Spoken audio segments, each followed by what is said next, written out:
Well, greetings everybody, and welcome once again to an exciting edition of the program known as Inworld Review. Yeah, nobody else has got that name, I hope. What is it? What is it, you may ask? Well, it's a show where we go all over the place on the Hypergrid. And if you don't know what the Hypergrid is, it's a series connecting lots of virtual worlds and immersive spaces together. The only criteria is that they're authored using open source open simulator software. You have big grids, you have small grids, and if you want to get a feel for it, you may remember a program from back in history, called Second Life, and it's each of the grids on the hypergrid is very much like that. Some of them are big, some of them are small, but they are all connected by the hypergrid. So we look at the arts and the destinations, and moreover the people scattered around the hypergrid, so to speak, and bring them into focus. My name is Mal Burns, and I always forget to actually read out the date on there. It's the 4th of August. And it's what's the century again? Yeah, 2024. There we are. Got that right for once. Just in case you're referring to it in the future, long in the future, when we're all dead and buried, you archivists can come and see what it was all about in the exciting days of early OpenSim. Yeah, something like that. Anyway, right on my right-hand side is my right-hand man, he who fiddles with the knobs and is forever sitting. The knobs in question are audio-visual knobs, I hasten to add. Welcome, James Atlloud.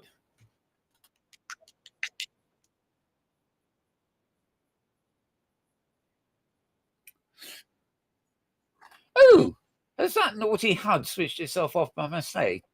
That naughty HUD, really bad. It's bad. There you go. It's as bad as the dog, isn't it? Never does what it wants. No, indeed. Okay, so thank you, James. On my left-hand side, my wonderful co-host these days is none other than Tosha Tyran. Welcome, Tosha. Hi, Mel. Thank you for the welcome. And look we are within the, what do they call it? Academic quarter today. That's really early. We're not late. Oh, well, there you go. And we'll be coming to her very shortly after our quick roundup. But our special guest today, you can probably see her posters scattered all over the set here, actually, which is really nice. Her name is Rogue Galaxy, and she's a musician, a vocalist, a venue owner, a host, a vodcaster, I suppose you could call it. We'll get to all that when it comes, but she also is a big connection between the oldie Second Life that I mentioned. We call it The Other Place, and OpenSim, because she's been very instrumental in bringing performers and artists out of The Other Place into this wonderful open frontier.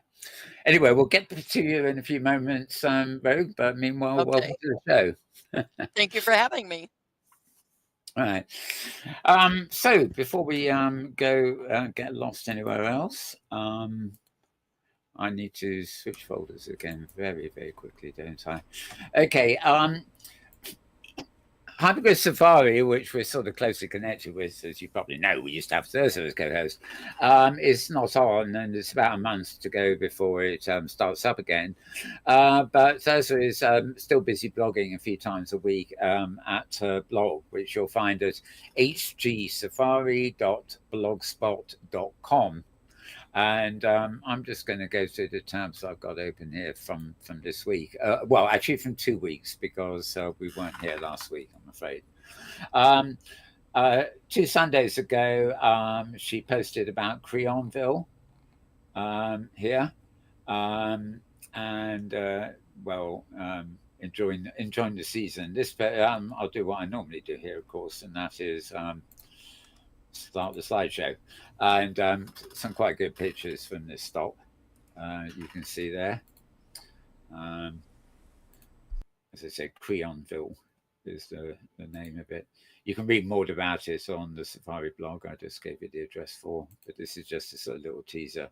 Many of these places we'll possibly end up going to on Safari in the future if we haven't been there already. But rather nice looking stuff, complete with animals well, I'll pass on that, but unless they're moving. And oh yes, this one is quite amusing. A stick figure doing a painting of what? I'm not quite sure. Probably not himself. Okay, moving on to the next one. Art Destiny's new grid, Love and Peace. Or so it's not called Love and Peace. It's called Lothlorien, basically, and this is a sort of special part of it. And yeah, here we go. Only a couple of pictures on this one. The World Peace Concert was held there. I mean, as it says there, it's well, actually, that would have been just gone a week ago now. So we missed that. But these are just a nice looking place actually. Just quick pictures illustrating it. I like the build. I always love things with mountains around them. It makes them feel very enclosed as opposed to vast vistas of empty ocean, which won't let you enter the sea anyway. Right next along, I have revisiting Susa. Right, this is interesting. Susa Bubble was a creation of an avatar called Saskia. Hang on, I haven't got this right. Yeah, Susa Bubble was the avatar creation of Saskia Bodecki. And this was accompanied by some text by a well-known filmmaker called Peter Greenway. Saskia and Peter, if I remember, were a sort of couple, and so she was the one really involved with Open Sim and Second Life at the point, and I think just Peter came in to do text with her. So anyway, this is very definitely your kind of art piece. You want a spotlight, you can have an eye. Very, very typical sort of creative arty things. In fact, I think if I recall, Saskia actually got into a bit of trouble back in the Second Day Life because she had child avatars as part of her exhibits. Nothing wrong, in the suspicious sense, paedophile or anything like that. It's just she included a lot of children in the exhibits. And why not? Why not? So, but when all it takes is one person to say, "Hey, they've got child avatars there," and all hell breaks loose for no reason whatsoever, basically. Right, fishy sort of thing. So, very, very much the kind of art we see. I was reading an old comic book recently that I collected in the 1970s. It's a story in it called Sidope, but I won't go into that. But that avatar looks identical to the alien character in the comic book, and it never occurred to me until the other day I saw it and I thought, wow, that looks like an avatar I see somewhere. Yeah. Anyway, the fish is dead. Well, useful piece of knowledge for us there, I guess. Okay, Tom, Jerry, and Little Willow Bay. This is whatever it is. The region is called Little Willow Bay. It's on the Neverworld grid, and it's got some special architecture put together by Neverworld's Gavega Sacciorti. Well, Gavega. We've had her on this show, but I don't think I'm probably chickened out the surname. I give you the German version. All right, do. Sachertorte. Oh, well, thank you for that. You're welcome. I'm not even going to try and copy you on that one. But this is the beauty of being an international platform. You sort of just as you can be visiting a virtual Hungary or something, you could also be on a server that's in Japan. It's very much a mix and mashing. But of course, languages, like time zones, are one thing we just can't seem to get away from. I keep thinking I can zoom in and I can't, but there's your you've even got your Jerry Garcia stage on this one. So there's some long shots of the region. We went to the Jerry Garcia thing quite a few times, and there was a birthday party there, which is the reason Zosa was actually there. We would even have been showing you a promo for that, except that we weren't there last week. So, moving on. Will you participate in 3 Pigs? I don't really know. The DREOS grid. So it's DEREOS grid is supposed to be OS grid. They're having a 10th anniversary, and they want you to participate and it's a sort of artwork exhibition called Three Pigs, which they'll be opening in their grid gallery. And Tosha chats to them just to sort of see what it's about, and it's basically an open invitation, I guess, if you actually want to uh, create images for Three Pigs. So another one fairly short there. And the latest one from Thursday was indeed yesterday, called Torch for a Nation.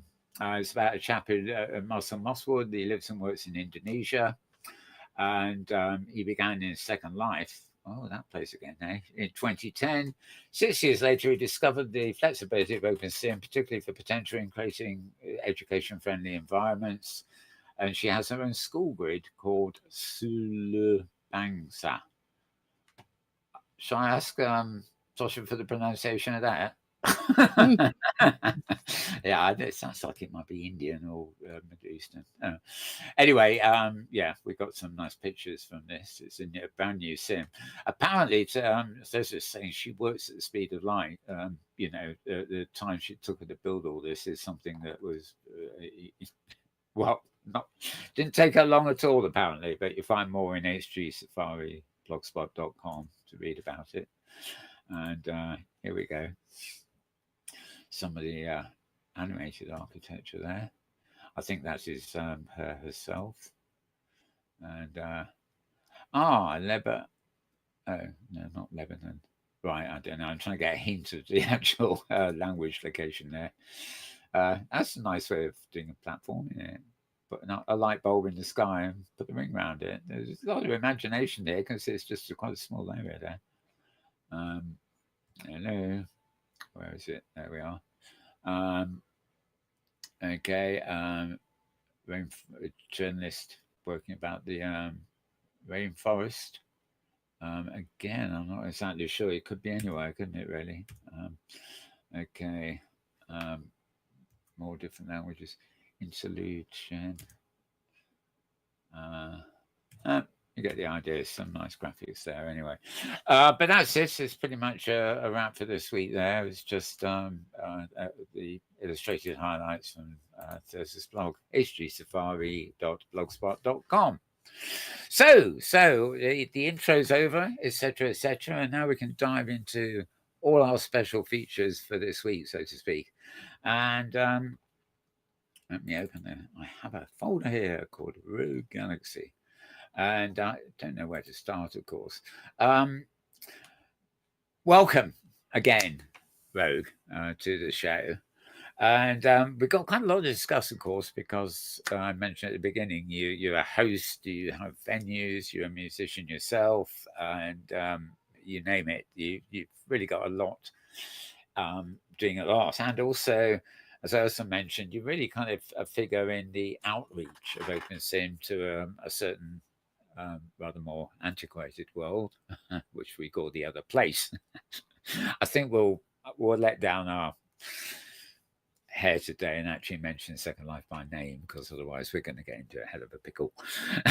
So, Rogue, first of all, I think for people who want to know a bit more about you later, let's introduce the fact you do actually have not in a Facebook page, but you have, as I've actually got on screen, you've actually got two groups in Facebook, one of which is definitely not places to spam your concerts. It's called OpenSim Talk. But yeah, basically, do you want to just tell us about the stuff you do on Facebook and TikTok for that matter, because they're incidental to the things we'll be talking about in a minute. Have you muted your mic, Charles? Oh, I'm sorry. Yes. I thought it had gone eerie. Yeah, because I didn't want to cough or interrupt you while you were talking. Yeah. But yes, Facebook. I just wanted to say thank you for having me today. It's greatly appreciated. As far as Facebook goes, I do run a couple of groups on there. A couple of them are for spamming OpenSim events and Hypergrid events. Those are for spamming events. And OpenSim Talk is for talk of OpenSim. Stuff like about this interview, what's going on with your show today, other topics, whatever concerns OpenSim.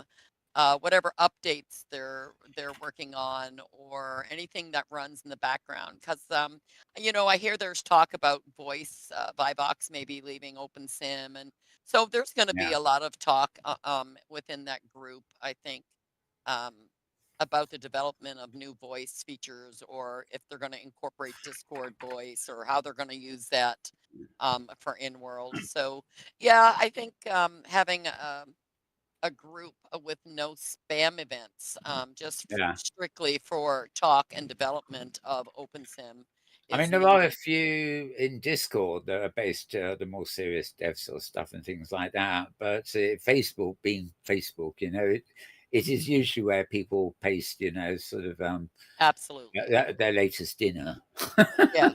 Yep. I'm or guilty. something, or I'm or guilty even of that.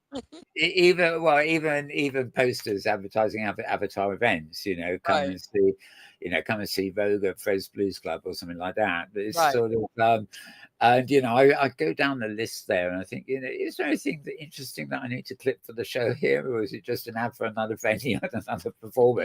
So talk is really where it's at. Although I'm a huge music fan in general, so it's not to say that music's I not think important. everybody is. I think, Yeah, music connects people, and it doesn't matter what color you are, what walk of life you're from, what yeah. religion you are, what political party you're with. It doesn't matter. Music connects us all.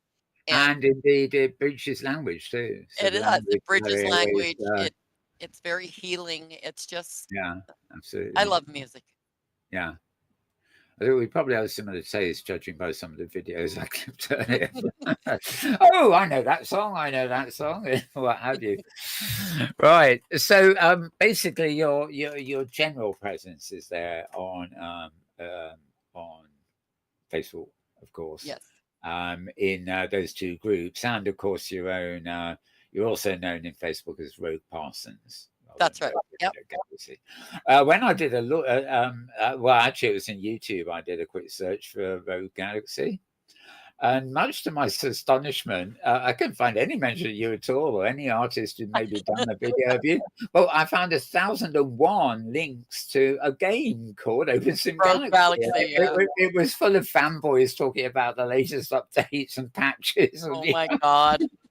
I thought, I definitely don't think I've got the right Rogue here. No. No. But As for TikTok, I go live every day on TikTok. You can see me in real life on TikTok. I go live every day, and we have a lot of fun in there. And that's as Rogue 8588. So I retired from my real life performing with bands and doing festivals and bars and all of that. I retired from that in 2020. So I've been retired from real life performances now for 4 years, and I only sing online, Inworld, in Second Life, and OpenSim, and on TikTok and YouTube and Facebook and Twitch, and I'm all over the place. Well, you might be retired, but I'm going to treat some of our viewers to some of your older stuff, I must admit. Okay, that's Well, fine. I say older because it must be old if you did it live. But yeah, and of course on Facebook you do post some of the what I call those vertical videos. That Yes. they're the TikTok thing, aren't they? Yeah, and I do a lot of inspiration too. Like I have inspirational videos. I have talks of OpenSim. In Second Life, I hand out note cards for people to come over to OpenSim. I'm constantly promoting OpenSim. I'll give you an And example here because this is only okay, about 2.5 minutes. So this is okay. like one of your things about attention venue owners. Oh, I'm putting this out to all the venue owners in OpenSim and Second Life. I want to pose a hypothetical situation. I'm not going to mention any names, venues, or anything like that. I just would like the venue owners or grid owners to respond to this video, please. If you're planning a special event, like let's say an anniversary or a birthday party or a wedding or whatever, and you have regular lineup of people that you have, do you give them notice that you will be having a special event and that their events will be rescheduled? Do you ask them to reschedule to a different time, or do you cancel on them? So I'm curious because there are a few people who get upset. There was a month notice given, and people were asked to change positions with a month's notice, and they got all dramatic and won't participate at all now because, you know, they're a regular, and they should have been asked to perform. Okay, a good example of drama. When we think virtual worlds, we think drama, don't we? But there's obviously a bit more of that, but I'm not going to play all these things, but just give the audience a flavour of the sort of, you come on air and sort of, you know, in a concise way, sort of tackle, you know, something like this one. Here's another one. You wanted to talk about OpenSim and how to save OAR files and things like that. Yes. On it, and you've got your venue on there, and you did all the landscaping. That is your build. You are entitled to have your ore. Now, I've always gotten ores from every grid I've ever been on. AMV, Abbey Worlds, Wolf Territories, New Hope Grid. They all give ores out. But I was talking to somebody, and one of the places where I did get my ore back refused to give her ore. They claim DCM or DMC, whatever. Yeah, I still don't understand what that is. Exactly. I got my ores back. Everybody can have their ore files. I now have my own grid. If you build your region on my grid, you are entitled to your ore file. How that's saved now will be a different way. How it's saved so that all original creators are kept. Are maintained, yeah. Right. I also do videos about on my TikTok, inviting people to OpenSim and have step-by-step videos telling them how to get there. And if you go to my website right now and you scroll down on my website, yeah, you can see on how to get to WolfGrid, like right from my website. You can join right from my website. Right. So I'm constantly trying to get people in OpenSim. I should have loaded your website before we came on, actually. What's the address again? It's rogue8588.com. Rogue 8588, yeah? .com, yep. And if you just scroll down there, you'll see right on my webpage it has. Oh, my keyboard, damn it. Look at that. Right, ROG. Says join me in OpenSim, and then it's got everything linked right directly to WolfGrid. You know, Paul, the guy that owns WolfGrid, Lone Wolf, he's fantastically smart when it comes to incorporating everything. Yeah. Okay, there we are. So I've actually got the I've got the website up there. It's a good old-fashioned website, really. No jumping and dancing, not too much jumping and dancing around. No. Blinking GIFs and things. Right, so yeah, it talks about your RL presence and your avatar presence. And, yes, yeah. What else? Oh, I see. So join you in OpenSim, and if you scroll down, you'll see it. Yeah. It's right. It's just, I think. Yeah, right I see. So my song list. This is a region on. There it is, right there. It says join me in OpenSim, and you can join right from my website. Right, and you're on Wolf Territories too, which is great. Oh yes, yeah, I'm over there too. Yeah, we know Lone Wolf is it's good. He's doing very well, I must say. It's sort of becoming definitely one of the major grids. Yeah, he's absolutely incredible. Good PR, and when we first met him, you know, he came here and talked about, you know, the uniquely different ways he was managing the grid in the background, you know, rezzing masses of things at once. Okay, well, I'll leave that up there, but we'll come back to our chatting zone, so to speak. Yeah, I was going to ask you any particular things because obviously on this chat you were talking about, save your rules and make sure that your host allows you access to them. Well, there's another bit later on about sim rentals and stuff. right. You really cover a lot of, and there was the previous clip, of course. So you're a venue owners. You're covering quite a lot of the behind the scenes stuff that people don't think about, really, aren't you? Because I try to. often they would just jump in and have a moan, often not even understanding what they're moaning about. For that matter. And there's another one here. This is about grids. Well, I won't play this, but you get the idea. It's about grids that cry poaching. Yes, yeah. Particularly where I just don't understand it. I mean, we're all in the virtual worlds to connect and make friends. And I bring in a lot of musicians actually from Second Life, and I talk to them.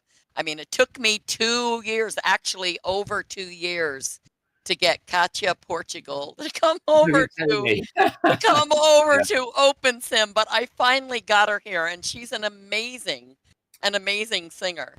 But it's just the fact of getting them here, So for me, it's a lot of fun to do that, and yeah.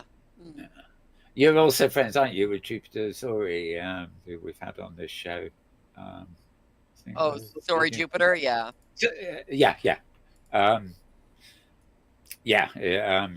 So there are so many good. Well, actually, you've got a separate section we're going to do later where you're going to take over the slideshow and introduce us to some of the musicians that you've actually brought in. So we'll cover that a bit later. Right. Let's just get some more samples of your song. This one is easily available on YouTube. Now, this actually has no video, but it's probably one of the cleanest sounding songs I could find recorded from you. It's just an audio. And the thing I want people to bear in mind about this is 25 years old, as you'll probably gather from the title screen.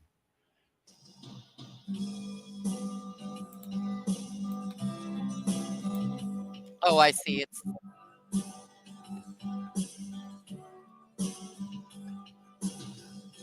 children, they sing their moms and their dads, wives awaiting their husbands' return, husbands wishing their wives were still home. Friends and neighbors are full of concern.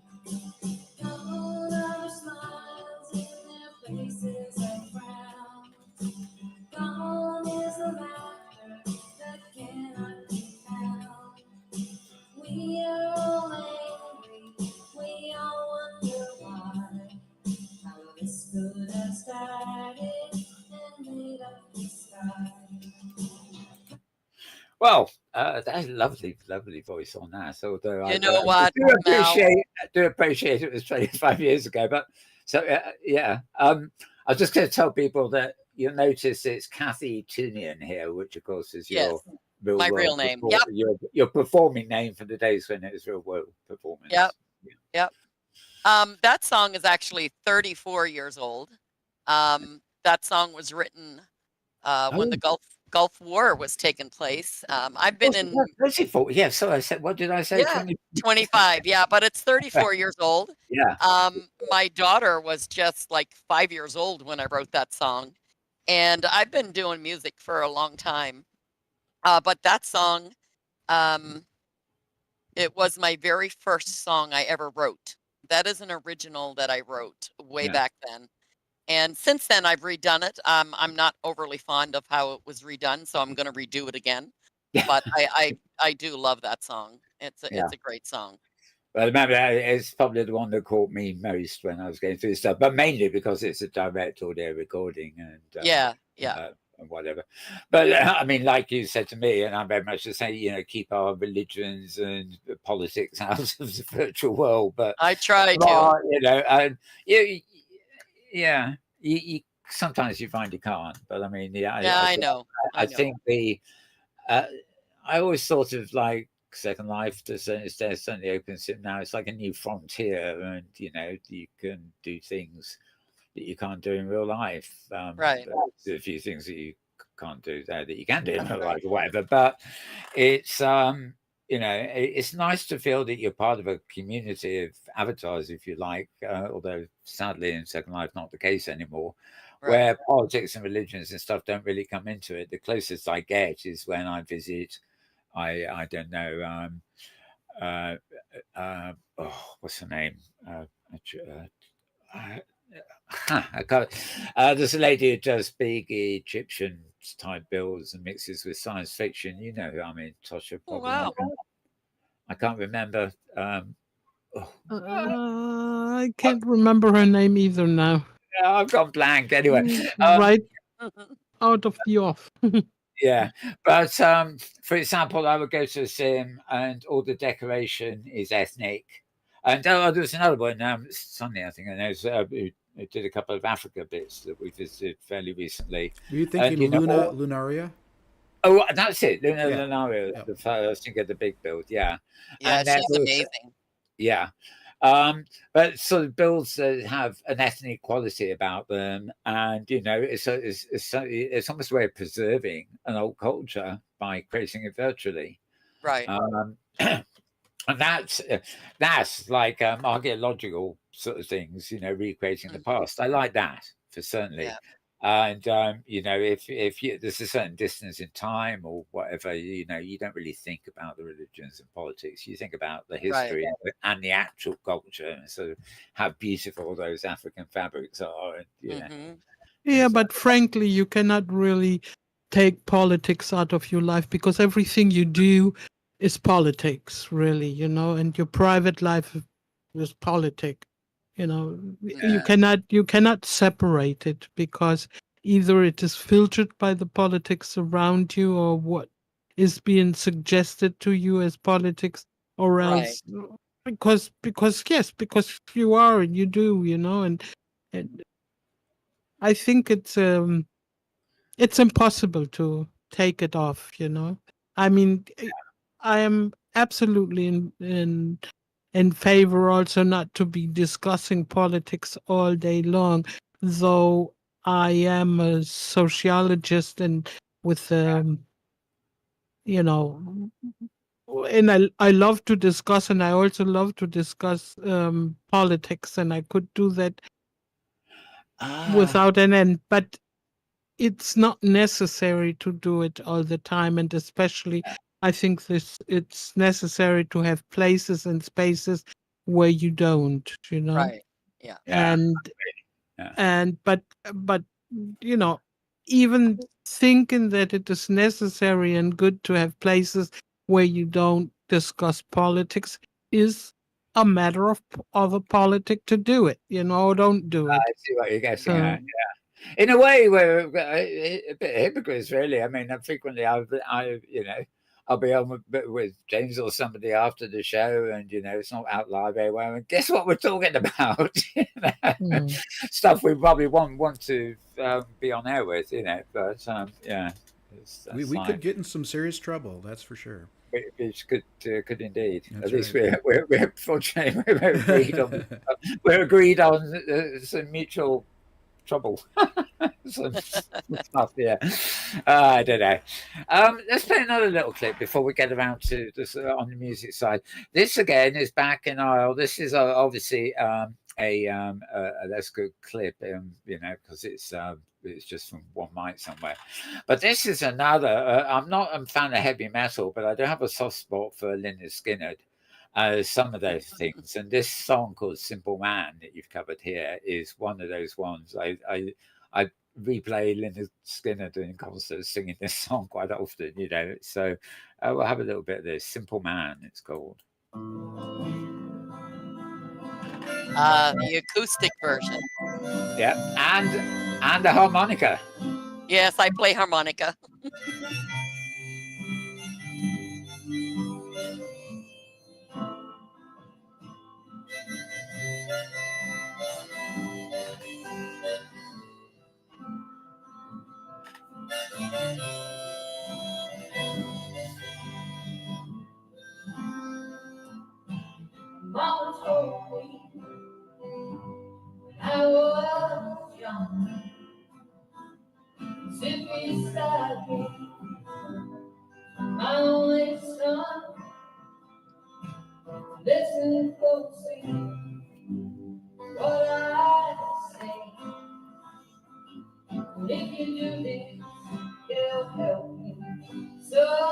sunny day.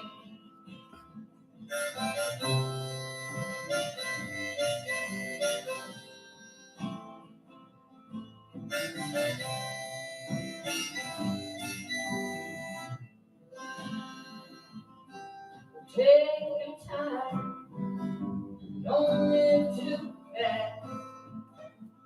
Troubles will come, they will pass. You'll find one love, you'll find love. Don't forget my son, there's someone up above. Baby, be simple, kind of man. Be something you love, understand. Baby, be simple, man. Won't you do this for me, son, if you can?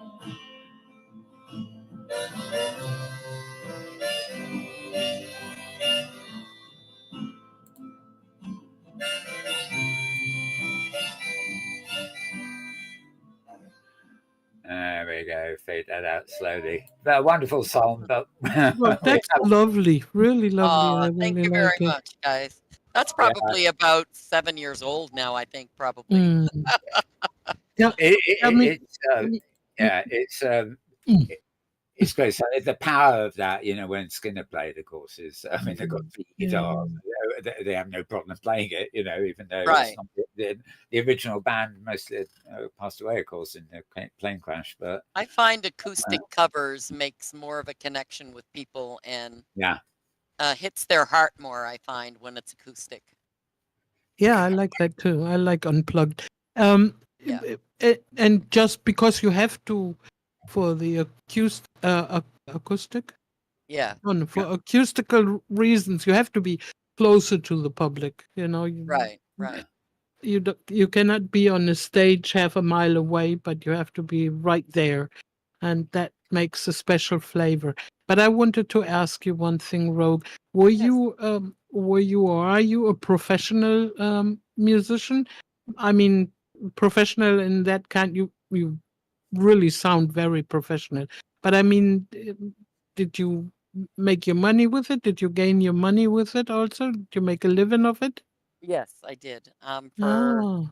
I did for about 6 years in my area, and then the pandemic hit. And when the pandemic hit, it closed everything down here in New York. I mean, all the bars, all the clubs. Everywhere, I think. Yeah. And yes, that is what I did. I retired. I used to be a therapeutic treatment foster parent. I retired from that. And I did music. That's what I did. I played in bands. I sang in other bands. I had my own band, and I booked shows. And I must tell you, I do miss it. However, I don't miss lugging the gear because I had the lights, I had the sound, I had the mic stands, the microphones, everything, and lugging that gear around. Oh yeah, I bet. Lugging that gear around wasn't fun for me, and now I have most of it sold off. I sold my drums, I sold, that big double Bertha stand-up bass. I sold all of that off. I only sing online now, and I do play ukulele. I play some guitar, some keyboards, some harmonica. And you'll find that I'll find that if you go and you look through my stuff, you'll see. I call myself self-trained. I'm not, I've never had a singing lesson. I've never had a guitar lesson. I've never, I'm just self-trained. But yes, I was professional and did it for a long, long time in this area for about 6 years. It started back in 2004 in Ontario, Canada. And that's where I started singing. Yeah. So it's been a long time that I've been doing it. It's fun. I was the PA guy for our band, and carrying that equipment. Oh my gosh. Oh, James, every performance, right? I feel you.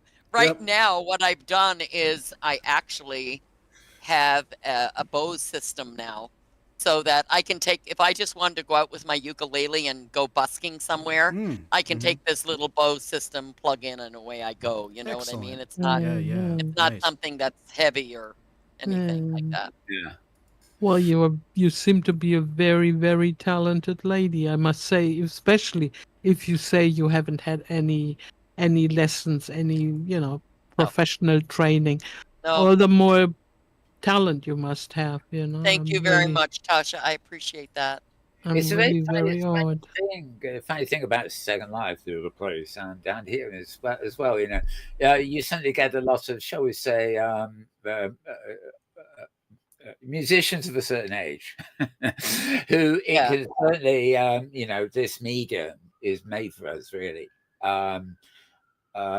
Because the complexities of real world performance aren't there, and also, as you mentioned, I think it was probably before we came on air I was mentioning it about the reason, you if I go into Second Life to hear some music, there's it's it's lagging and things like that. There's sort of strange chat going on, and it doesn't feel as intimate as it should do. Whereas if you go to a venue here in Open Sim, it actually at the best it's going to be is the size of a decent bar with a capacity.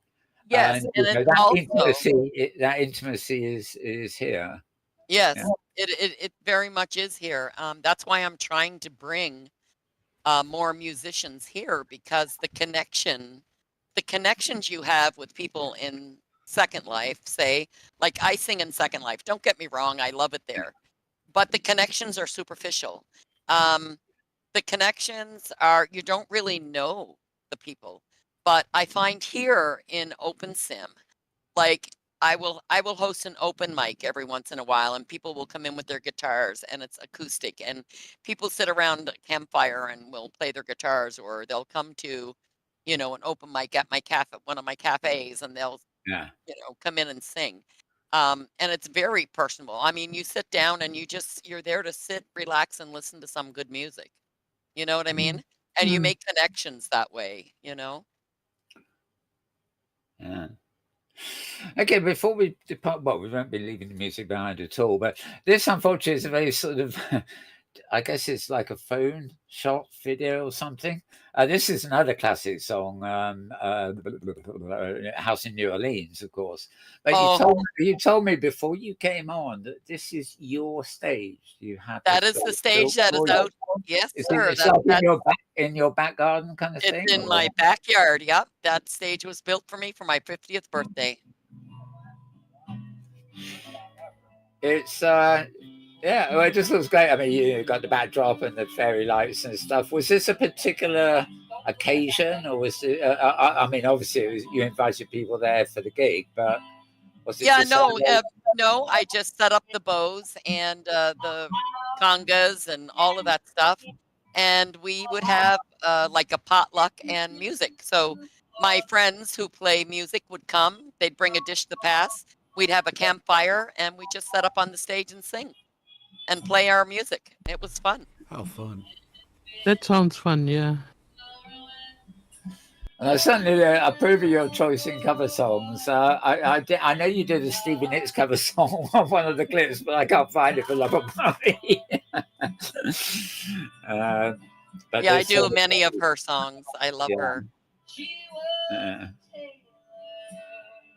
This is just an immortally good song, really. I mean, It is. Emmett Burton was playing this when I was probably still a kid, and he wasn't the first, It's Well, I tell you, man, classic. Mel, that song, nobody knows who wrote that song. The reason Yeah, why so many people has covered that song is because it's a royalty-free song. yeah, that's a good And point. Yes. yeah, it's a royalty-free song, and there's been so many artists cover it. It's just amazing, Yeah, honestly, the amount of artists that have covered that song. But that song was written back in the 1800s as a folk song. yeah. And I don't know. Oh God, what is his name? He's a folk guitar player. Blind. He's blind. Oh, Oh shoot, I can't remember his name. Doc Watson. His name was Doc Oh Watson. yes, I remember. Doc Watson did the original song, and it's incredible. If you haven't heard Doc Watson do the original song for that, you should look it up, because the original name of that song is called the Rising Sun Blues. That's true. I've heard that. Yeah. Yes, that's Right. the original name of that song. Not House of the Rising Sun. It was called the Rising Sun Blues. Yeah. Yeah. But it's funny. I mean, when you hear it acoustically or anything, just two or three notes of Jingle Jangle in the beginning, Yeah. and you know it immediately. Yeah. It's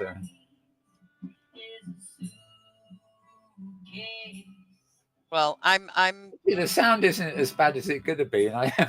no, I know, right? It's because it's a cell phone. It's a cell Yeah. phone recording. I resist the temptation to watch it all the way through. So, I mean, if people want to and they're hunting around, I think I got off Facebook somewhere. But if Right. you're around, are able to all the stuff I'm playing here is stuff publicly available to watch. Yeah. Oh, yeah. It's all on YouTube. Facebook and YouTube. Yeah. Or one way or another, and all Oh, those links you can find from my website. Yeah. They're all there. This one's Voodoo Woman. Actually, this is another. I forget what the sounds like, but we'll move into it a bit. But Rogue, meanwhile, can I ask you something? I mean, I understood well when you said that you also write your own songs and your own music, and do you also write the words for it then? Yes. Yes. Wow. You see me really awed and almost speechless. I Oh. bow my head down to the Oh. floor. Well, I'm sitting. I can't reach with my head the floor, but the table. Well, thank you. Thank you. I appreciate it. Really. I don't do it all the time, and I only have I think 3 or 4 songs that I've actually written. I do want to pay some attention now that I'm getting older. I just turned 60 in June, and I picked up my guitar again. I'm playing the ukulele. I'm trying to, learn some more music, write some more, and I would love to do Lovely. my own. Yeah. Do you have then now also more time for these kind of things, or are you like a lot of people that have retired from their normal jobs, are so busy that they barely have the time to take a shower? Yeah, no, I'm retired, and I just take it day by day. So Mm-hmm. I have, a free hour in a day, then I'll pick the guitar up or the ukulele, or I'll sit at the keyboard or whatever. But yeah, I enjoy it. That's cool. Okay. Well, good to see you in action there too. Right. I think at this point we'll take a little break from the video I'm playing in the background and our general chat. You have brought, as many of our guests do, you brought some slides along yourself, and we've loaded into a slideshow. I know I numbered them and tried to put them in the right order for you, but for some reason, Okay.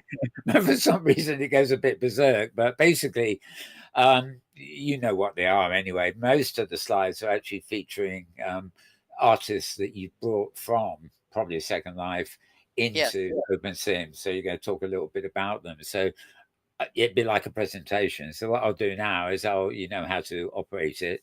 I will hand over the left-hand screen, as it were, to you, and you can talk us through the images there from your point of view. Yeah. Well, So this first there we one, are. this first one that I brought up, this one was the OSG 17B. It was the 17th birthday party for OS Grid. Yeah. And this is my venue, OSG Special Events. So it's OS Grid Special Events region. And we had 55 plus people. And we had music from 8 o'clock in the morning till 6 p.m. in the evening.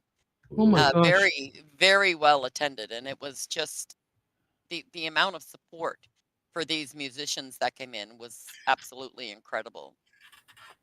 Trying to think of which performers were there that day. I don't remember. We had VO Voom.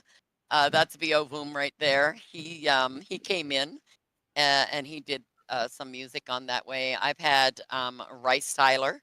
These are all people. These are all people that you pulled in from Second Life, as it were, aren't they? Yeah, VO. I just got VO. Yeah. I was like, VO, please.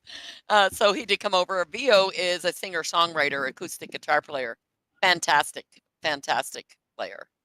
And this, of course, is Katya Portugal. And, or that's not Katya, that's Coco No. Incognito. I do Yeah. have one of Katya on here somewhere. Right. This one here is Djembe Dragonfire, who is classically trained vocalist. He does opera. He does classical music. He does show tunes. He is phenomenal. There's Katya right there. That's Katya. She Katya Portugal. She is from Portugal, and she's an amazing vocalist. Definitely likes name dropping, doesn't she? Yeah, yeah. Oh, sorry, that's one of the John ours. Rocky. This is John Rocky. He came for the 17th birthday. Maribel Inshan. She came for the 17th birthday. Rice Tyler, unfortunately, was sick. I had him booked that day, but he had a bad case of the flu. I'm hoping to bring back Chicago Bluesman. That's who this guy Oh, yes. is. Yeah. This guy is phenomenal. He comes in and he plays harp like there's no tomorrow. He's just a fantastic performer. Does he play harp and guitar at the same time? No, he just plays harp. He has tracks that he uses, Right. but everything you hear from him is all harmonica. Sure. Yeah. This is I've always been very fond of I suppose the Bob Dylan style sort of thing, where it's a bit right. harp and the guitarist. Yeah. People can do both at once and then sing along, and you end up with such a full sound. Imagine You do. Well, you do. It's amazing. String guitar and a harmonica, and what do you need? Yeah. This young lady, her name is Evie Blackstar. She is she's a phenomenal vocalist in real life, as well as she's like me. She does real life gigging, and she does Second Life and Open Sim now. I'm so glad she came over. Winters was here. I had him come over. Right. Stina. There was a whole bunch of people. I can't even remember all of their names, but I'm gonna be restarting up now that I'm back from vacation. I'm gonna be doing bi-weekly Sundays at OSG special events. Right. Yeah, that's gonna be fun because we're gonna have Maripol, me, and John Rocky all on that day, and that's gonna be at the special events. So I'm looking forward to that. Because I already do Tuesdays and Thursdays, so I might as well add Sundays. You also mentioned, I don't know whether we had a picture of her, but there's another artist you said you've been trying for 7 years to get her here or something, and she's finally arrived. What was her name? Oh, again? that was Katya Portugal. Yeah. Where's Katya? It took me She 2 was years. here. Right. Yeah, she's here now, but it took me a long time to get her here. Now, when you get these folks here, where do you? I mean, obviously, you've got your own 2 regions where you can put them on. Well, actually, I have a residential area, and I have a bigger region, a 2x2 that I put together for musicians who want to come here and stay here to perform. So I actually give them the land for free, and I tell them they can set up their own venues. They can do whatever they want with it. I have my own server and my own regions on that. So I actually give them their land and tell them it's theirs for as long as they want it. I don't charge them any rent or anything. I just want to help them succeed in OpenSim because I find it much more relaxing in OpenSim than I do Second Life. For sure. I mean, yeah, it is far more relaxing. Stressful Second Life. Come on. Yeah. So anyway, I give them land and hopefully, they will set up their own venues and do their own shows. And, once you support one, it's like my friend Luna Star says. She says, love breeds love, support breeds support. And it's true. It's really true. When you support somebody, they support you back. Yeah. And just giving back to the Two-way community. street. It's yeah. You reminded me actually of did you ever come across my friend Slim Warrior, or Slimmy as she was known over in No, I don't know that name. she was one of the first she was actually the first British musician in Second Life many times ago, but she had a wonderful region called Menorca for a long while. And, she basically put a tiny mountain in the middle and just had different stages facing outwards as a sort of perimeter. And they were all sort of separate clubs. And although she was a musician, she would actually spent most of her time bringing other people in to perform on these little stages. She'd have a stage that would be a bluesy kind of bar thing, another would be more country, another would be like disco and trance and stuff. And she facilitated the venue that could accommodate just about every style of music that got thrown at her, which was a similar sort of ethic, if you would like, I think. Well, I know I sing all over the Hypergrid, and I'm hoping that the musicians that come over will follow my lead and reach out to these other venues so that we have some really good music here. Because, I sing on Canby Grid, DigiWorlds, Wolf Grid, Zeta Worlds, Art Destiny, Pangea, Kitely, and I have a few more people that I'm talking with to sing on their grids. So I love the Hypergrid because you get out to more people. I'm developing quite a good following from people from Germany and the UK, and I sing usually that time, like it's their time at 11, 12 in the afternoon. So anyway, it's great. It's great, and the more musicians you have in OpenSim. And there's lots of genres. There's blues and there's country and there's classic rock. And the more venues you have with a variety of musicians and music, the better off we'll be, For sure. Yeah. For sure. And we also have our first. I presume when you say you play all these grids, there's basically venue owners in those grids who book you in. Correct. Yeah, that's right. I'm thinking of the way. I suddenly knew your name for long enough here. But obviously, you've mentioned other musicians on the show and to me earlier, and who? What? Where? Yeah. I'm wondering to what extent, you could tour with like a support performance, a support artist, so that maybe you are attracting the customers to your. Well, see, I tell you. Yeah. Here's my idea. This is what I would love to do. I would love to do a bi-weekly showcase, or maybe even a monthly showcase, and showcase 5 singers on that day for just like 15 or 20 minutes, where they would do a slow song, they would do a rock song or a country song. Maybe they get to do 4 or 5 songs within that 15, 20 minutes.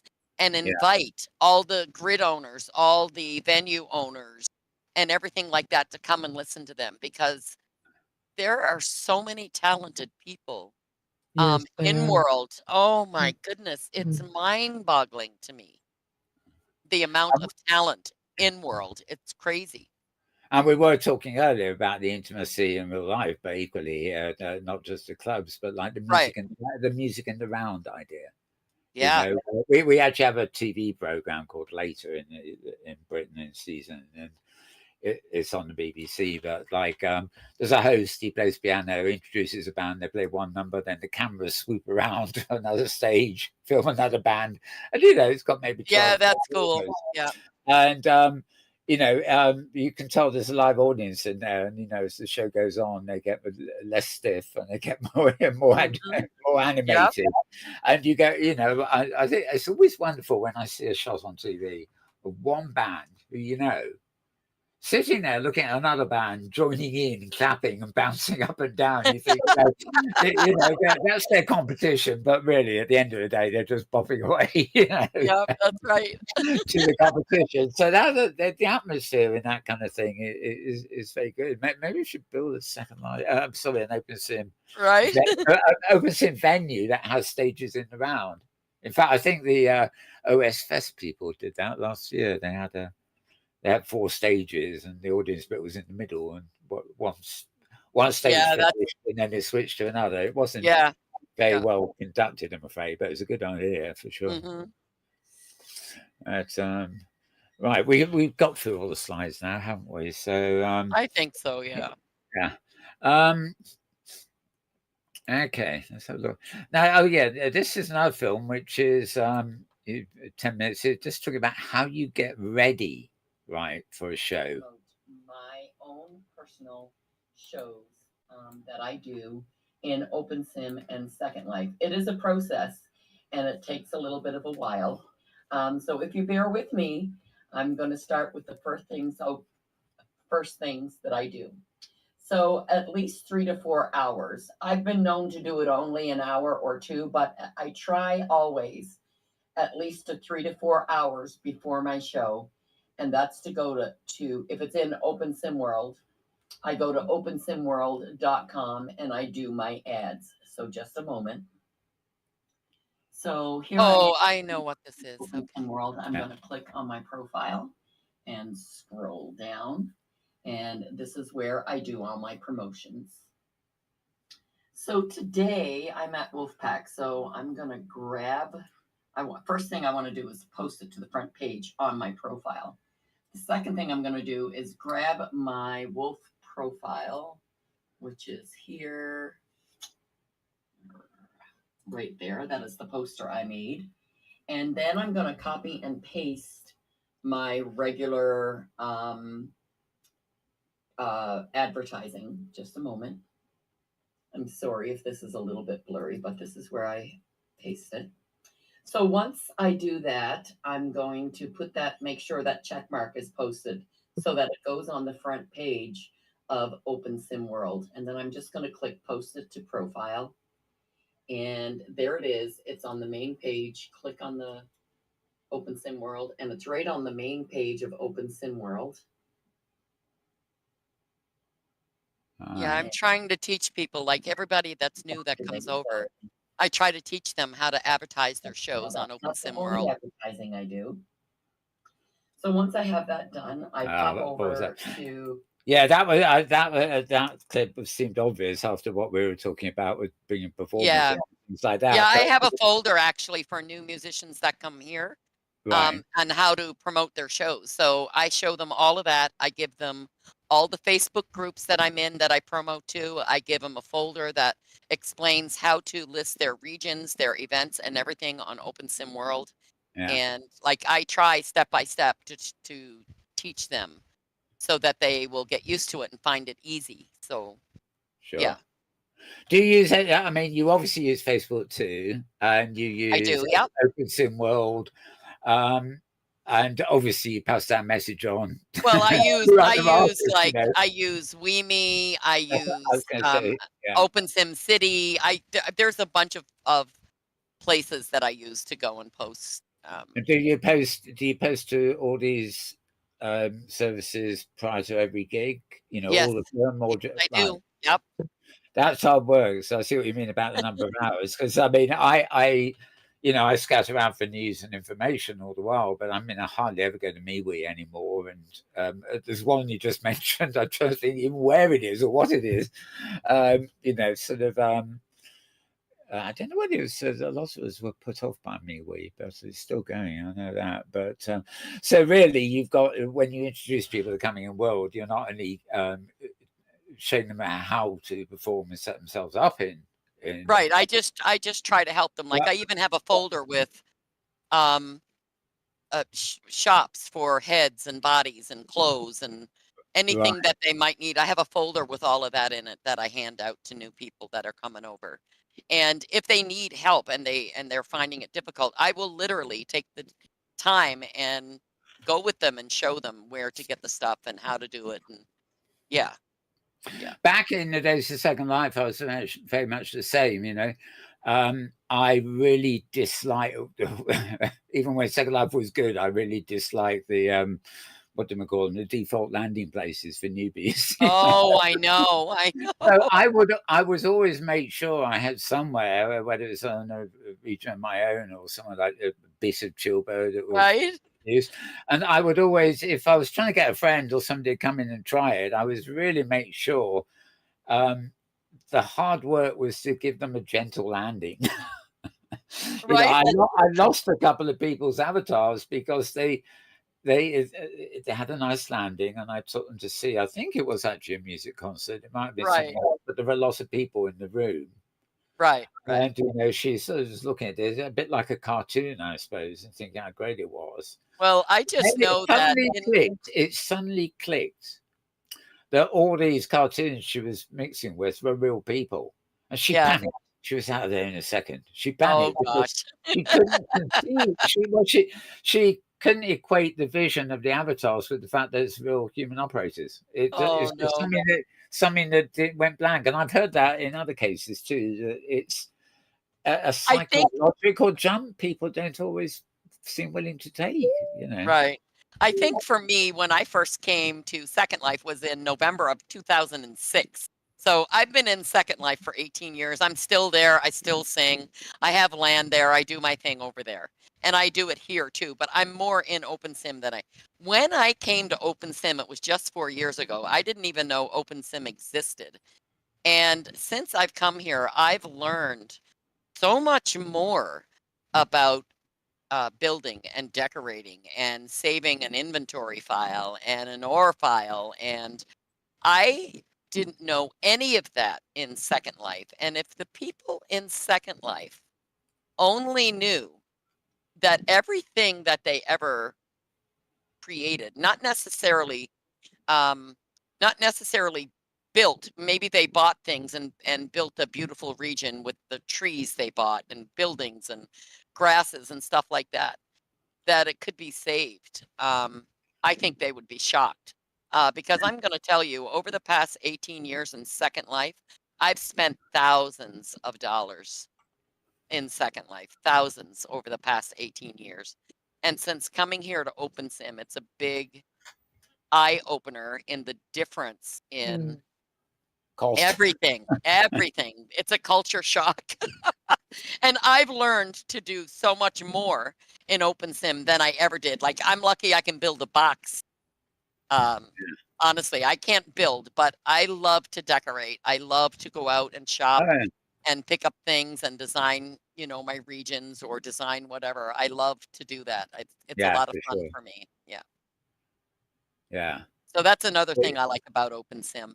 You have different people with different talents, and actually, I always mention when I get the chance, almost every show, I guess, that if there's one thing that sets OpenSim, and maybe you include Second Life, apart from all the other virtual worlds that started out with the big metaverse hype and everything, right? Is it's not the multiplayer or the multi-presence thing, because games have had that for a long while.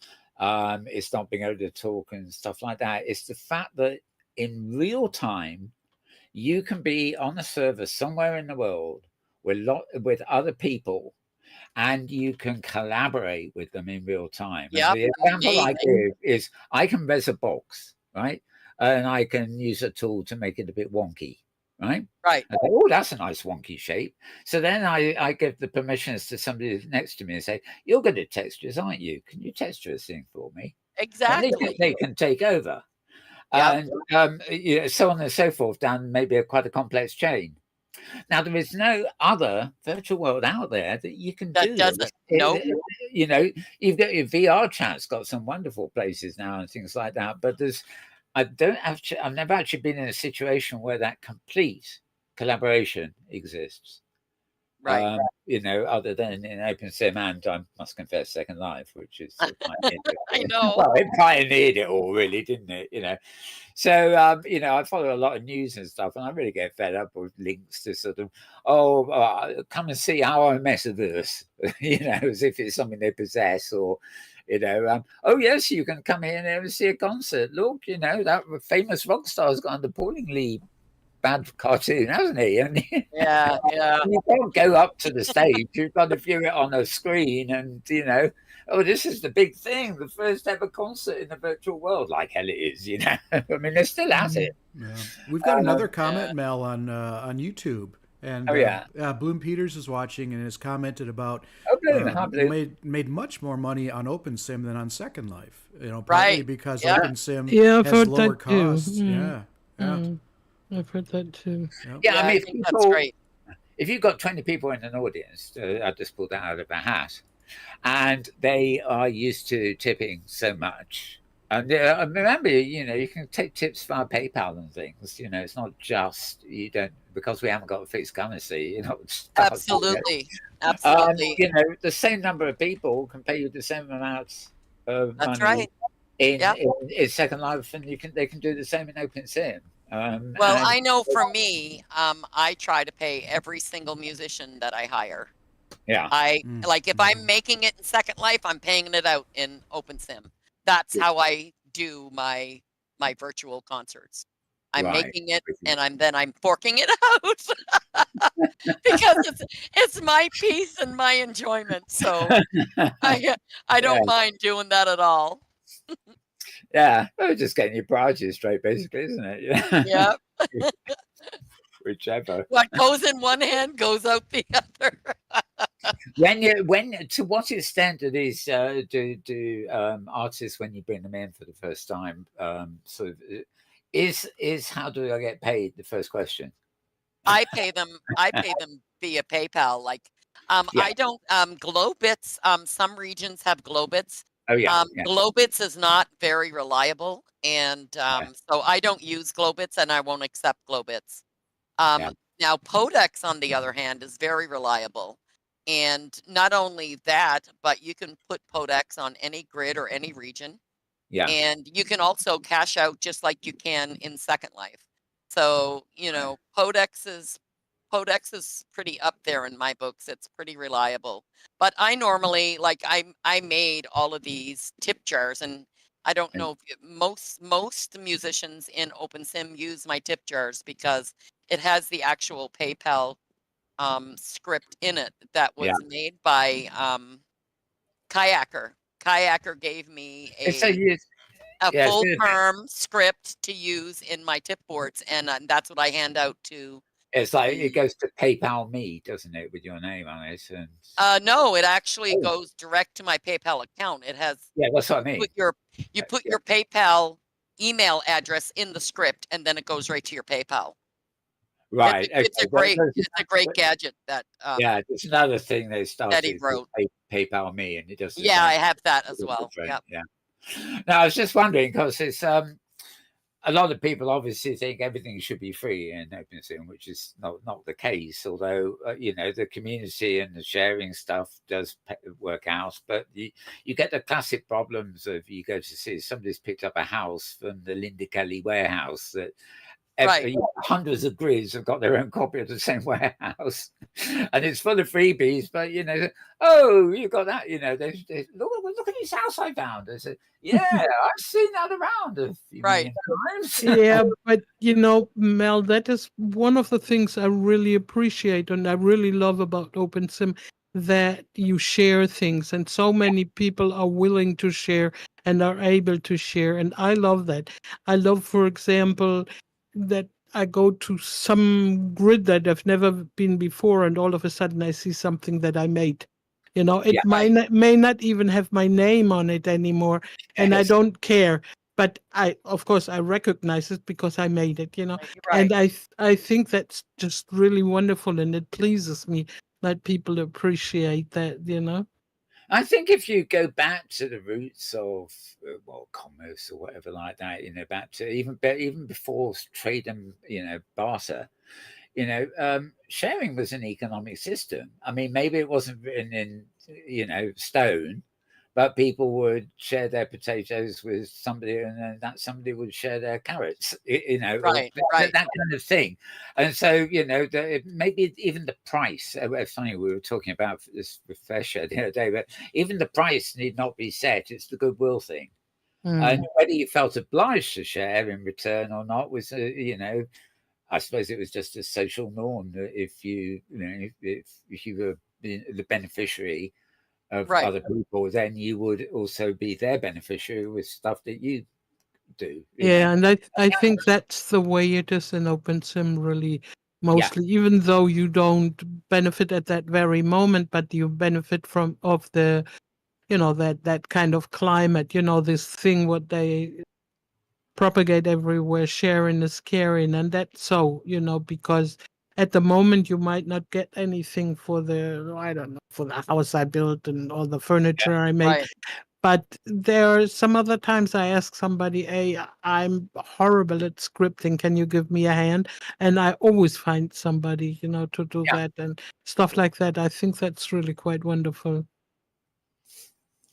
Yeah, for sure. I mean, I can understand that, musicians and things like that sort of would, they can give back their talent. I Right, suppose, in a exactly. way, but, Mm.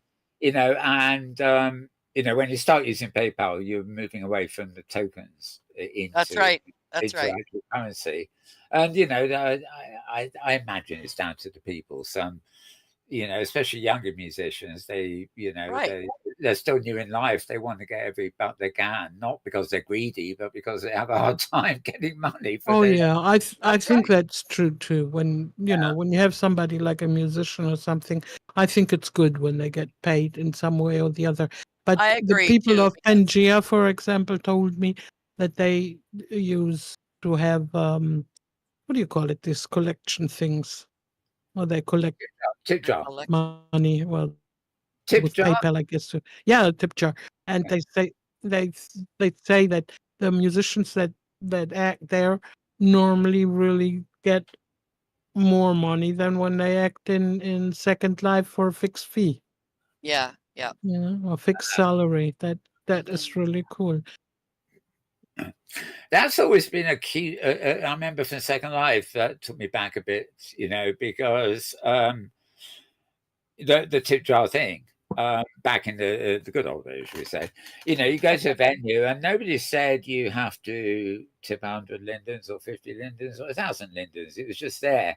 Mm. Somewhat embarrassingly, it sometimes had a little chat relay thing that said, Mal Burns has just paid 2 lindens. And, every other line would be somebody else has paid 1,000 lindens or so. But so there were a bit of inequality in that system. But the idea of that, then I realized that certain people venues were actually combining the thing. They were basically paying what were really a nominal fee to get somebody to appear, but they also allowed the tip jars, so the musicians were actually earning.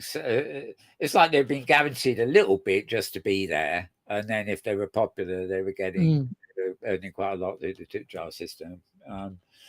So yeah, I mean, I don't think I've ever been to a real world venue where there was a collecting box. Well, other than the darn church, and found me there.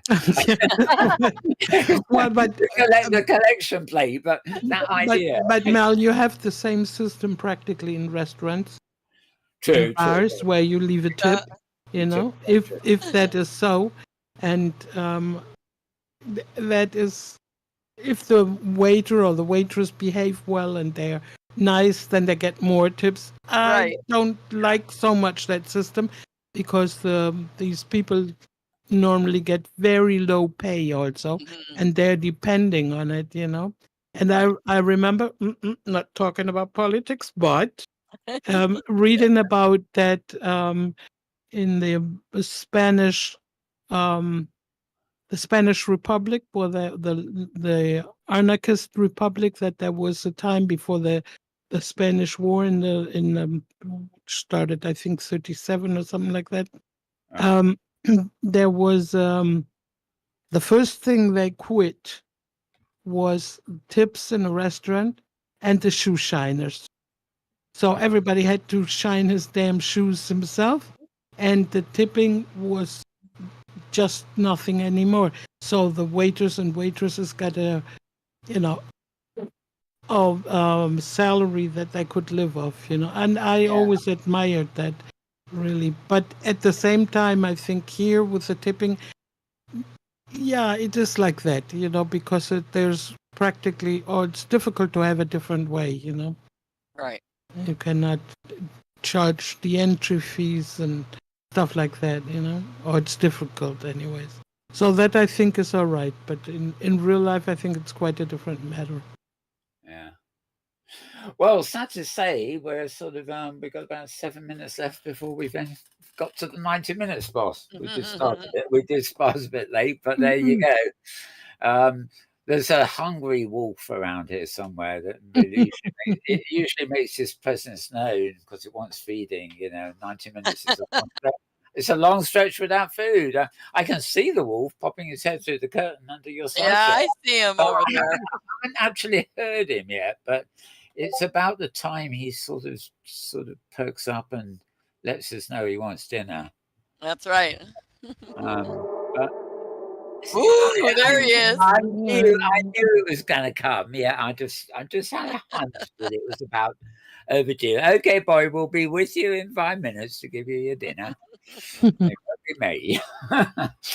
Right, okay. I've got you probably can't read it, actually. I've got one of the slides up at the moment, which I took from, I actually took from your IM to me anyway, which was just something I should have left the picture out and zoomed into the, anyway, just a thing there.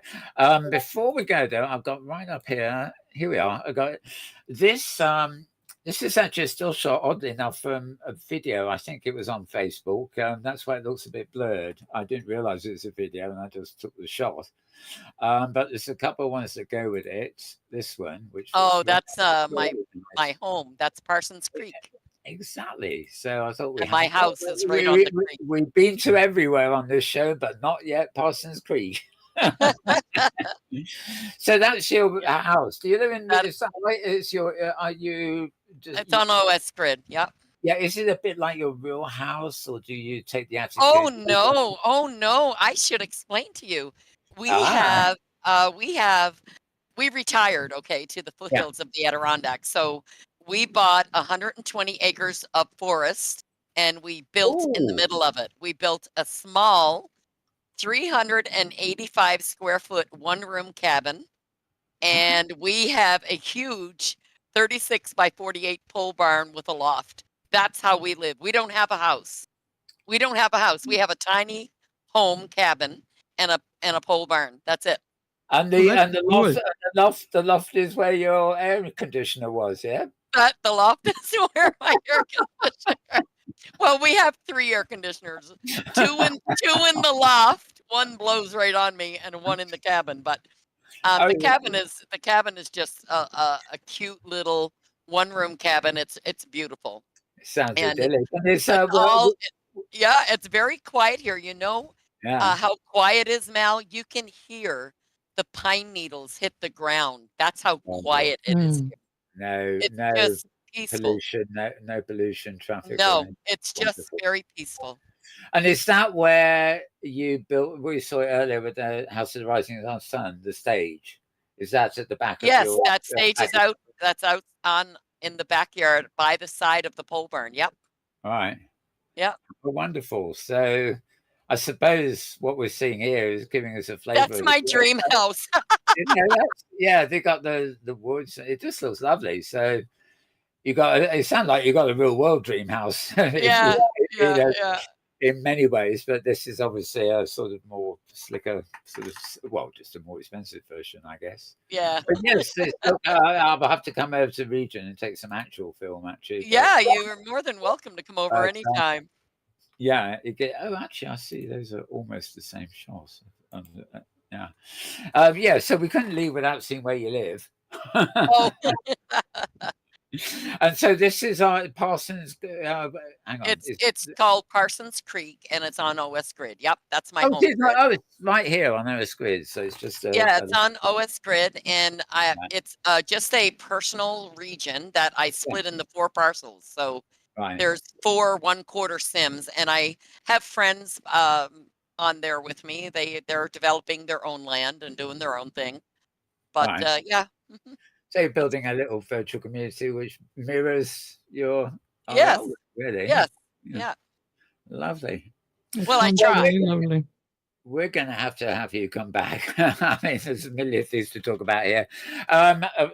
James, particularly James, of course, is busy with cameras and stuff. It's often very quiet. James, have you any questions, thoughts for Rogue? Oh, lots of thoughts. I was thinking about all the artists that you brought together at one point, and I was just thinking about switching the Shoutcast streams. And of course, I go back to the technology. Well, you know but what? oh my goodness, yeah. I was given a like a radio script, I guess it is, but Okay. it's it shows, you put a picture in it and the stream, and the note card has the stream and the picture. They have to be named the same thing. But you just click Right. on that. Like, I enter it every time a new musician comes in. I put their picture and I put their stream on the note card. I put it in, and all I do is click on it and change it. Oh wow. If you don't mind, is it okay for me to mention everybody that Yeah, I've yeah. hired in OpenSim? No, absolutely. Go absolutely. ahead, Okay. go ahead. Credit list- where credit's due. Yeah. Okay, so there's Djembe Dragonfire, Katya Portugal, John Rocky, Rice Tyler, Evie Blackstar, Claire Duvall, Chicago Bluesman, Grace Ludon, Coco Incognito, Ollie Giles, Ugly Bill, Washed Up Sideways, Samuel James, Vio Boom, Maribel Inshan, Sunny Omura, Stina, Winter Winters, and probably many others that that I'm forgetting. But people that are already in OpenSim who I've hired includes Eva Faye, Luna Star, Zori, Zhao, Uwe, Smiles Avery, Evan, Putri, Maven, Kieran, Dan, Terry Crombie, and Graybeard. I've hired all of those musicians. We've had Oh. Zhao on this show in the past, a long while past. Actually. In fact, Oh, Zhao is amazing. yeah. What an amazing player he is. Just phenomenal. And so, I love Excuse the me. one called Washed Up Sideways. That's a great.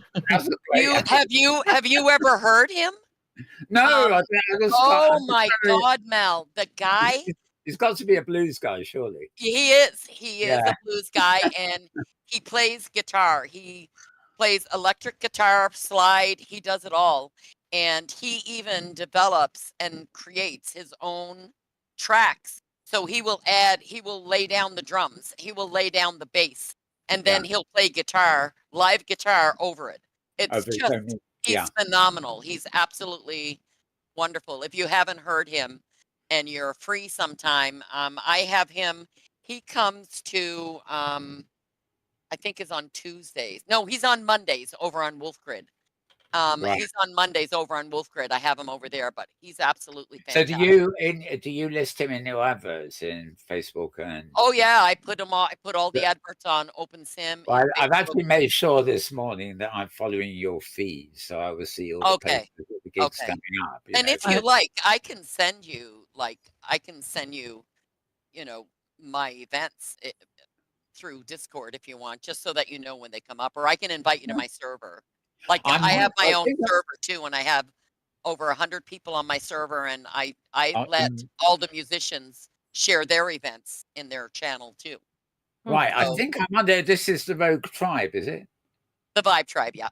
Yeah. I'm joined that. I am a member of that. So okay, cool. Yeah, I try and get notifications in the corner of my screen, but of course, unless I look at the screen, I don't see them when I'm asleep, kind of thing. But I usually pick them up. The thing about Inworld that rather kind of annoys me is, I think it's a great site, of course, right? But their feed, because they do a feed too, and I get it on my server. It's all telling you stuff that's happening in about an hour's time, or has just begun. Right. And I dislike notices for something that's 2 months away because I forget. But I equally dislike people telling me we're starting now. They say, "Well, look, I'm doing stuff." You know. I tell people if they want me to advertise to get it. Same with my real life groups. Like I own the Utica, New York music scene group. So if you go on Facebook and you look up Utica music scene, I own that group. And I tell everybody, get your notices in on Sundays. So I'll post on Sundays tell me what your gigs are for the week, and then everybody responds to that post and lets everybody know when their gigs are and where they're playing. Mhm. Right. So I'm still doing that in real life for the real musicians and the, Yeah. my buddies in the bands and all that stuff. So Because they can't do it for themselves. But actually, it is nice that one person. I don't mean it's nice that you're having to do it because they can't do it right, themselves. but I don't But mind it's, doing it. it's nice that if one person is coordinating it, Right, then you're sort of regulating the flow, should we say? Rather Right. than just random stuff. And also the other thing, it's not so much an open sim, but sort of popular times like 8 p.m. in the UK is like noon. Well, at the time the show went on air, it's sort of noon Second Life time, or Pacific, whatever you want to call it. And it's a very popular time. So, you'll have 6 o'clock, nothing, 7 o'clock, nothing, 8 o'clock, 5 different things all at the same time, I want to go to that and that and that. But, it's like a kind of a big festival like Glastonbury where they got 20 million stages and you can't possibly be in front of every stage at the same time, Oh, right. So, I sometimes I think, it's nice to see somebody who kind of not only aggregates that information, but possibly influences it too. Right.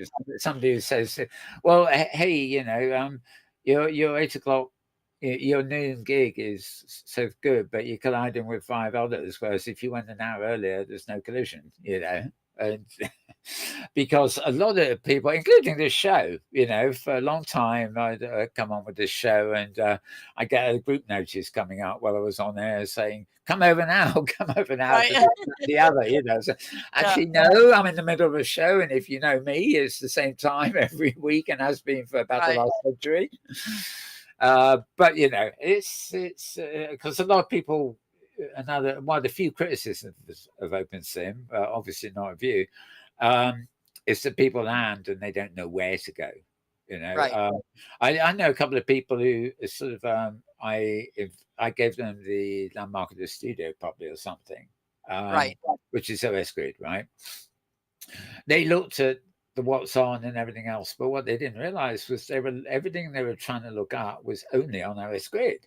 It wasn't Hypergrid wide. Because they thought OpenSim was like Second Life. It's just one big world. But they didn't understand that there's hundreds of thousands of regions that make up the hypergrid. And a quick search is not searching the hypergrid, it's searching the local grid. So Right. OS Grid is big.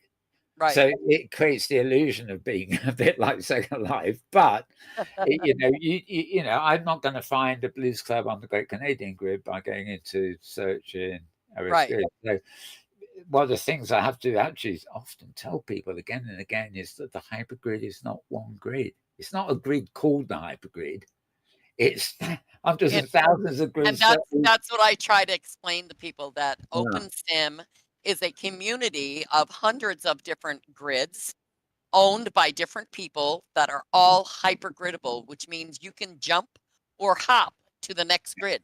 So I try to explain that to them when they come over and tell them how it works. And I, make sure if you're on this grid, you need to put things in your suitcase. If you don't put things in your suitcase, you're not going to be able to res them out on this other grid. So, you can't find it, yeah. Now, what did I do with my guitar? Right. My guitar and my microphone. You know how many times I've heard that over the years. I can imagine. Even the double bass won't res anymore. Oh, wonderful. Okay, well, we could rabbit all night about this, but you'll definitely have to come back again. And I forgot to ask actually, Tosha, any final questions from you or comments? No. Oh, that's You good. you I asked them all first of all, for okay, the moment, anyways. I think I got. Oh yeah, the only thing. Yeah. If something you mentioned Zori. Is that Zori Jupiter. Is that the Italian singer? No, Zori is Portuguese. She lives Oh, yeah. Okay, She then lives I in- know. Yeah, she she's lives really in Florida. wonderful. Yeah, She is absolutely incredible. She yeah, sings We in had, a few different languages. She's amazing. Yeah.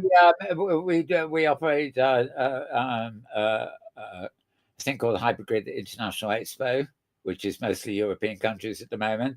Right.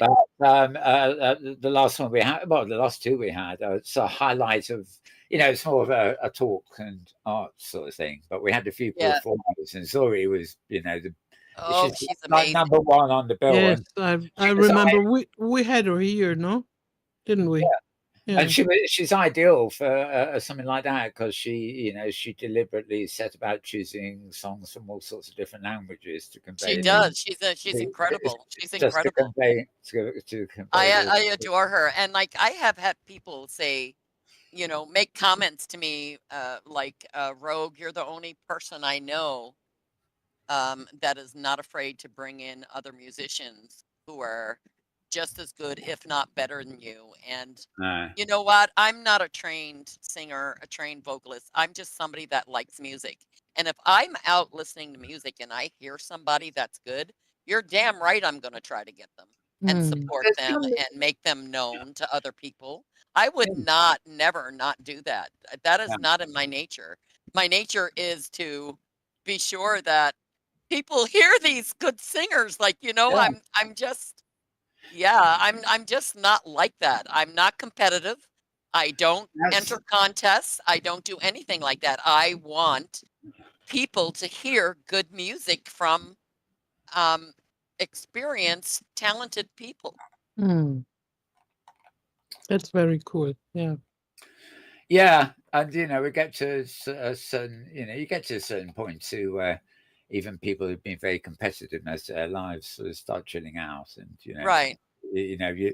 Every musician has got their influences, but they'll go when they're young. They go on stage and we're unique. We invented all this. A few years later, they actually start admitting about all the people that influenced them. It's very cool. Half of the course. Well, I want to thank you actually for having me, Mel. I wasn't sure what to expect or how this was going to go, but I've never felt more relaxed doing an interview in all my life. So thank you for that. That's how we like it.